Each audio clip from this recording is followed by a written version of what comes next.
स्वामी अभिमुक्तेश्वरानंद सरस्वती की गविष्ठ धर्म युद्ध यात्रा का जालौन पहुंचने पर भव्य स्वागत किया गया।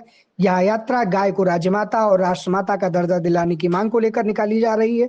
यात्रा के दौरान स्वामी अभिमुक्तेश्वरानंद ने लोगों को गाय की रक्षा करने की शपथ दिलाई और समाज से इसके संरक्षण के लिए आगे आने की अपील की। उन्होंने नकली हिंदुओं से सावधान रहने का भी संदेश दिया।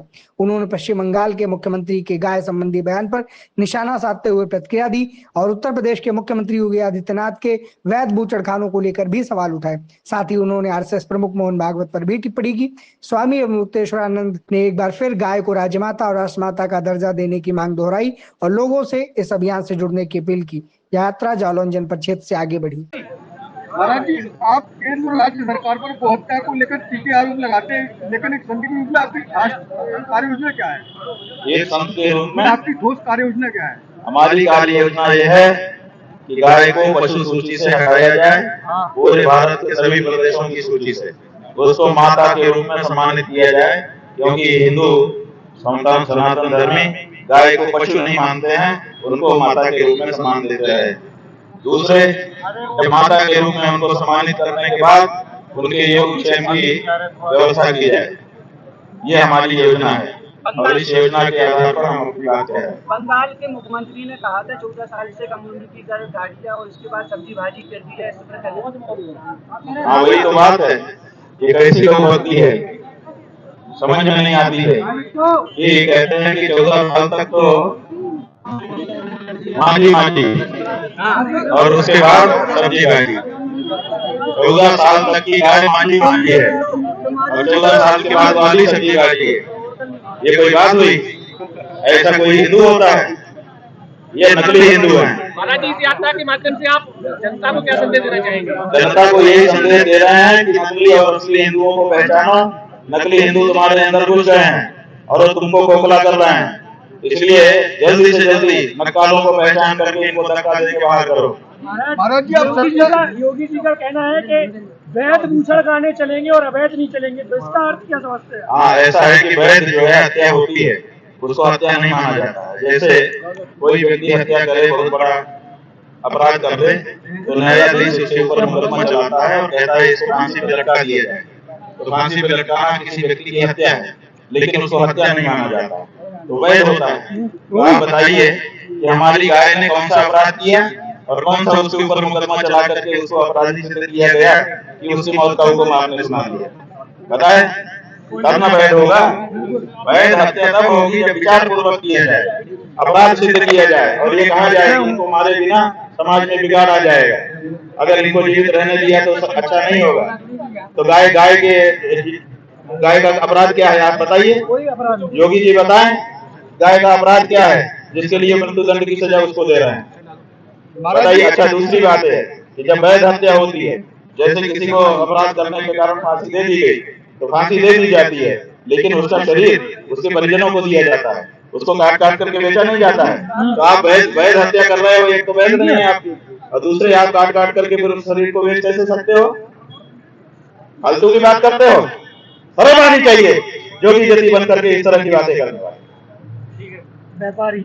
महाराज जी, सत्ताधारी पार्टी के फैसलों की आलोचना करते हैं, एक धर्मगुरु के तौर पर क्या एक राजनीतिक दलों को, सरकारों को निशाने पर लेना चाहिए उसे? अरे भाई, धर्मगुरु क्या करे? गाय को कटती हुई देखे और बैठा रहे मठ में, चंदा खाता रहे, फोटो खिंचवाता रहे नेताओं के साथ कि उनसे सुरक्षा लेता रहे। बताओ क्या करे?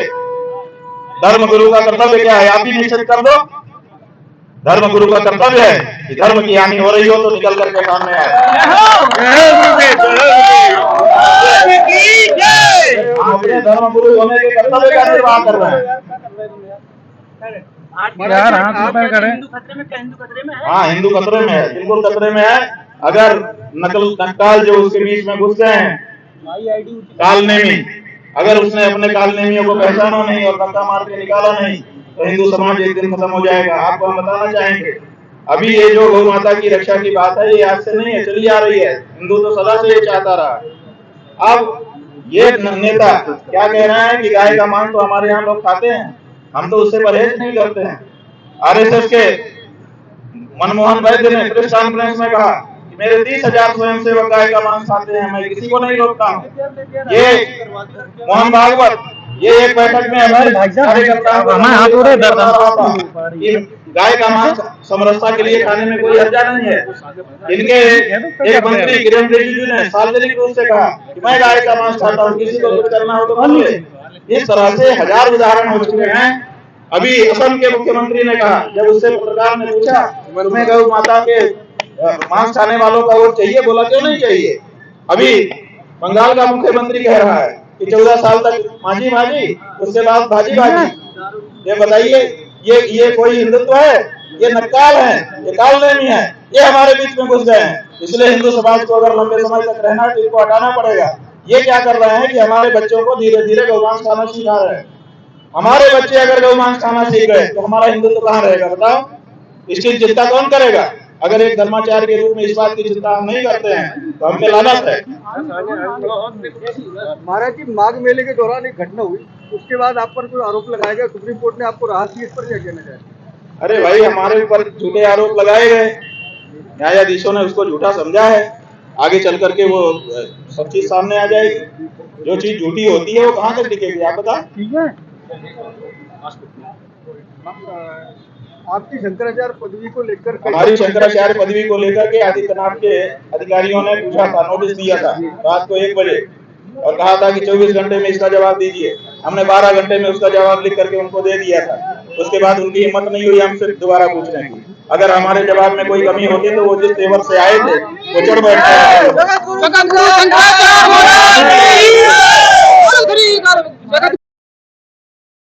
राजनीति हो या क्रिकेट, देश विदेश की ब्रेकिंग हो या आपके मोहल्ले की बड़ी खबर, सब मिलेगा एक ही ऐप में, सबसे तेज और भरोसेमंद। अभी डाउनलोड करें दैनिक भास्कर डिजिटल।